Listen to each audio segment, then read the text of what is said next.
बिस्मिल्लाहिर्रहमानिर्रहीम। अस्सलाम वालेकुम। कैसे हैं आप सब? तो आज हम self concept and self perception का लेक्चर नंबर 3 डिस्कस करेंगे। ये चैप्टर नंबर 3 है। इसके मेन 6 ऑब्जेक्टिव्स हैं, जिनमें से हमने 3 ऑब्जेक्टिव्स डिस्कस कर लिए हैं पिछले लेक्चर्स में। आज हम ऑब्जेक्टिव नंबर 4 एंड 5 को डिस्कस करेंगे। Objective number 4 is discuss factors that can affect self concept. हमने वो फैक्टर्स डिस्कस करने हैं जो कि सेल्फ कंसेप्ट को अफेक्ट करते हैं, और identify possible manifestation of Altered self concept. और हमने आइडेंटिफाई करना है कि कौन कौन से ऐसे पॉसिबल मैनिफेस्टेशन है अल्टर्ड सेल्फ कॉन्सेप्ट के। ठीक है। और रही बात एनसीपी की, तो मैंने पहले ही आपको बता दिया है कि एनसीपी मैं आपको लास्ट में सिखाऊंगी। ठीक है। उससे क्या होगा कि आप खुद ब खुद एनसीपी बनाना सीख जाओगे। ठीक है। अगर ऐसे मैं आपको पढ़ाऊँगी तो वो एक रटा हो जाएगा। ठीक है, आपको कुछ समझ नहीं आएगा। तो लेक्चर को कंटिन्यू करते हैं। तो सबसे पहले है discuss factors that can affect self concept. कौन कौन से वो फैक्टर्स हैं जो कि हमारे सेल्फ कॉन्सेप्ट को अफेक्ट करते हैं। ठीक है। तो ये जो लिस्ट है पूरी, ठीक है, ये सारे फैक्टर्स हैं जो कि हमारे सेल्फ कंसेप्ट को अफेक्ट करते हैं। नंबर 1 पर है सोशल इंटरेक्शन, मेंटल हेल्थ है, फिजिकल अपीयरेंस है, एजुकेशनल एंड ऑक्यूपेशनल एक्सपीरियंसेस है, पर्सनैलिटी है, gender and gender roles, peer influence, family and upbringing, media and society and personal experience. तो वन बाय वन हम इन सबको डिस्कस करते जा रहे हैं। सबसे पहले है सोशल इंटरेक्शन। हमारा दूसरों के साथ सोशल में क्या इंटरेक्शन है, सोशली हम कैसे इंटरेक्ट कर रहे हैं। जैसे यहाँ पर लिखा है how other perceive and interact with you. Other लोग आपको कैसे परसीव कर रहे हैं, आपके साथ किस तरह इंटरेक्ट कर रहे हैं। You can shape your self concept. ठीक है।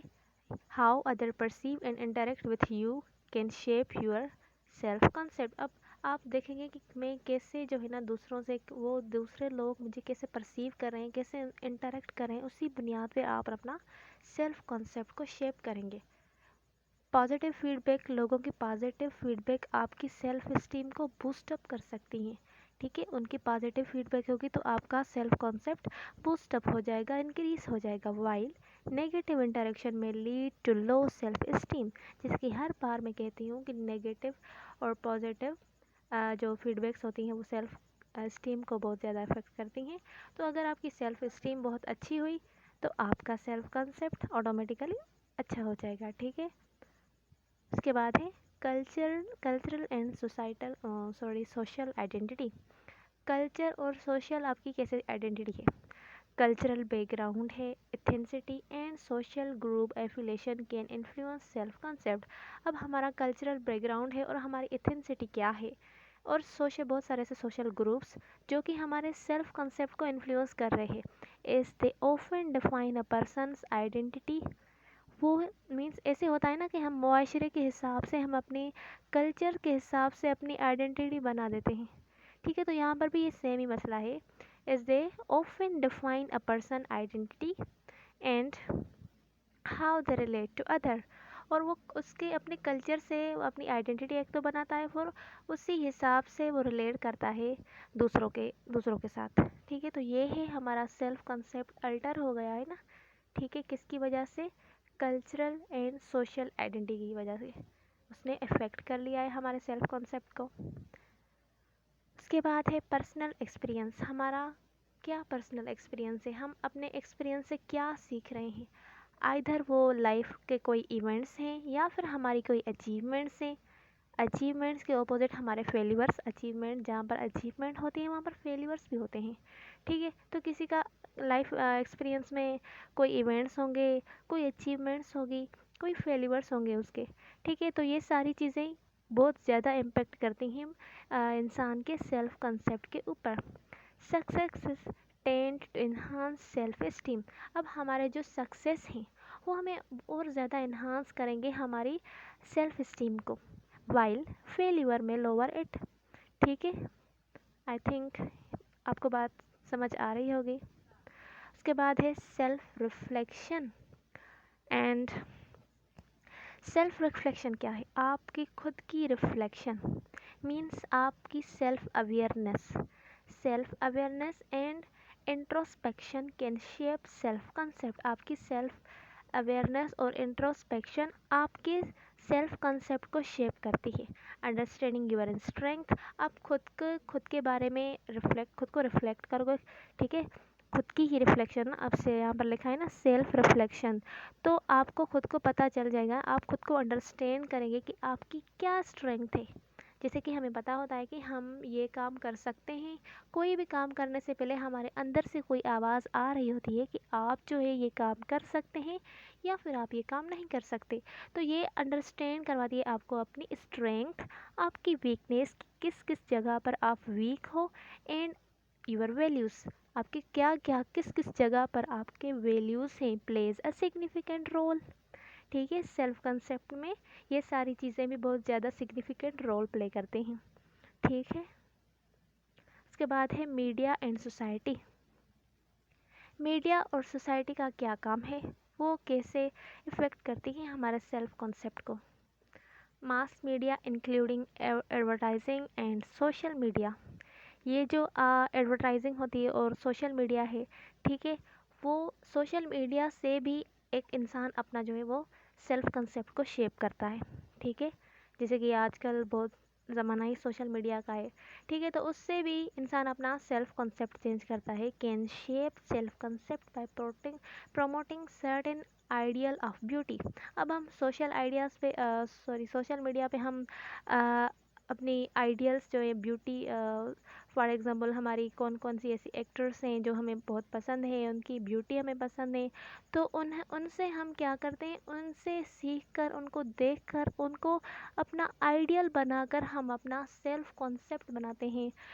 और बहुत सारी ऐसे सक्सेस स्टोरीज़ आती हैं, ठीक है, तो जिसको हम देख कर के अपना सेल्फ कॉन्सेप्ट चेंज करते हैं।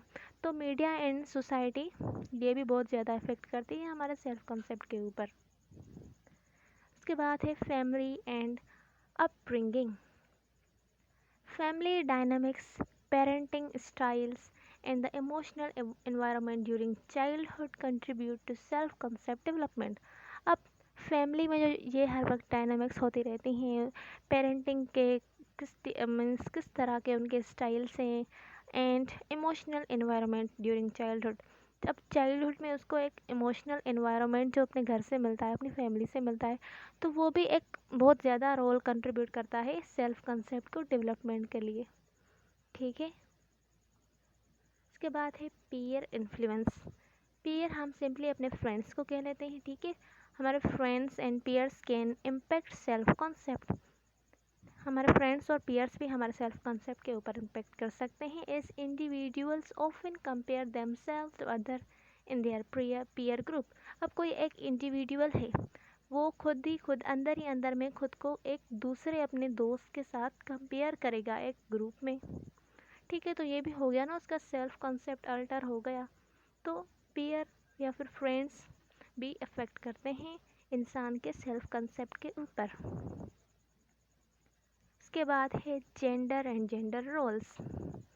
अब जैसे कि यहाँ हम पाकिस्तान में देख लें, ठीक है, पाकिस्तान में जो गर्ल है वो खुद को थोड़ा कम महफूज समझती है। हालांकि फॉर एग्ज़ाम्पल जो अनडेवलप्ड कंट्रीज़ हैं वहाँ पर स्पेशली, ठीक है, वो क्या समझती हैं खुद को कम कम, मतलब ऐसा मीन्स ऐसा से कमतरी का शिकार होती हैं कि हम बाहर नहीं जा सकती, हम ये काम नहीं कर सकती, हम जॉब्स नहीं कर सकती, हम अपनी स्टडीज़ को कंप्लीट नहीं कर सकती। ठीक है, तो जेंडर एंड जेंडर रोल्स का जो है ना वो भी बहुत ज़्यादा इम्पेक्ट होता है हमारे सेल्फ कॉन्सेप्ट के ऊपर। अब societal expectation related to gender can affect how individual perceive themselves and their roles in society। अब सोसाइटी के एक्सपेक्टेशन होते हैं ना, जैसे कि फॉर एग्जांपल एक गर्ल है फॉर एग्जांपल, तो उस गर्ल के ऊपर जो सोसाइटी के एक्सपेक्टेशन हो गए, बस वो छोटी है, बड़ी हो गई, ठीक है, मैच्योर हो गई, फिर उसकी शादी हो गई, ठीक है, तो सोसाइटी की उसके ऊपर ये एक्सपेक्टेशन है। तो उन एक्सपेक्टेशन को मद्देनज़र रखते हुए वो जेंडर कैसे खुद को परसीव करता है और कैसे खुद को उन रोल्स में एडजस्ट करता है सोसाइटी में। तो जेंडर एंड जेंडर रोल्स का भी बहुत ज़्यादा इफेक्ट होता है हमारे सेल्फ कॉन्सेप्ट के ऊपर। उसके बाद है personality. Personality, one's personality traits and characteristics influence self concept. अब जो पर्सनैलिटी है या फिर ट्रेट या फिर ऐसे कैरेक्टरिस्टिक्स, वो भी सेल्फ कॉन्सेप्ट को इन्फ्लुएंस करते हैं as they shape how in इंडिविड। ठीक है, ये भी शेप करने में बहुत हेल्प करते हैं हमारी पर्सनैलिटी। तो उसके बाद है हमारा ऑब्जेक्टिव नंबर 5। तो ऑब्जेक्टिव नंबर 4 तो हमारा कंप्लीट हो गया कि वो कौन कौन से ऐसे फैक्टर्स हैं जो कि हमारे सेल्फ कॉन्सेप्ट को अफेक्ट करते हैं। अब ऑब्जेक्टिव नंबर 5 है identify possible manifestation of Altered self concept. अब किसी का सेल्फ कॉन्सेप्ट जो है वो डिस्टर्ब हो गया है, तो वो कौन कौन सी ऐसी पॉसिबल मैनिफेस्टेशन है जो हो सकती है, जो कि पॉसिबल है, तो हमने उनको आइडेंटिफाई करना है। तो सबसे पहले है लो सेल्फ इस्टीम। अगर इन्वायरमेंट से जो फीडबैक है वो नेगेटिव फीडबैक आ रहा है तो क्या होगा, उसकी सेल्फ इस्टीम लो हो जाएगी। अगर उसकी सेल्फ इस्टीम लो हो गई तो उसका सेल्फ कॉन्सेप्ट समझो अल्टर्ड हो गया है, डिस्टर्ब हो गया है। ठीक है, सोशल विथड्रॉवल, वो सोशली खुद को विथड्रॉल कर देगा क्योंकि उसका सेल्फ कंसेप्ट जो है वो अब अल्टर्ड हो गया है, डिस्टर्ब हो गया है। नेगेटिव सेल्फ टॉक, अपने बारे में हर वक्त नेगेटिव बातें करेगा। ठीक है, perfectionism, increase sensitivity to criticism, हर वक्त खुद को क्रिटिसाइज़ करेगा। ठीक है, बहुत ज़्यादा सेंसिटिव हो जाएगा कि ये मेरी वजह से होगा, हर वक्त मेरे साथ ऐसा क्यों होता है। ठीक है, ऐसे ही कर लेगा। सेल्फ नेगलेक्ट, खुद को नेगलेक्ट करेगा। अवॉइडेंस ऑफ चैलेंजेस, वो चैलेंजेस से ज़्यादा अवॉइड करेगा। ठीक है, क्योंकि उसको खुद के ऊपर यकीन नहीं होगा ना कि मैं ये चैलेंज जो है वो कर सकता हूँ, उसको खुद के अंदर ये एक स्ट्रेंथ नज़र नहीं आएगी। ठीक है, तो वो क्या करेगा, अवॉइड करेगा चैलेंजेस को। उसके बाद है डिप्रेशन एंड एंजाइटी। अब जाहिर सी बात है इंसान का जो है सेल्फ कॉन्सेप्ट वो अल्टर्ड हो गया है, तो वो डिप्रेशन या फिर एंजाइटी का शिकार हो जाएगा। सेल्फ ब्लेम, ठीक है, खुद के ऊपर ब्लेम लगाएगा। सब्सटेंस एब्यूज़, थोड़ी थोड़ी चीज़ों पर झगड़ा वगैरह कर लेगा। Eating disorders, risky behaviour. ठीक है, तो ये सारी जो है वो पॉसिबल मैनिफेस्टेशन है ऑफ अल्टर्ड सेल्फ कॉन्सेप्ट की। ठीक है, सॉरी। तो यहाँ पर जो है ना ये चैप्टर ख़त्म होता है एनसीपी का। मैंने पहले भी आपको बताया था कि मैं आगे चल के आपको एनसीपी सिखाऊंगी। अब तक के लिए यही काफ़ी है, तो मिलते हैं अगले वीडियो में, तब तक के लिए अल्लाह हाफ़िज़।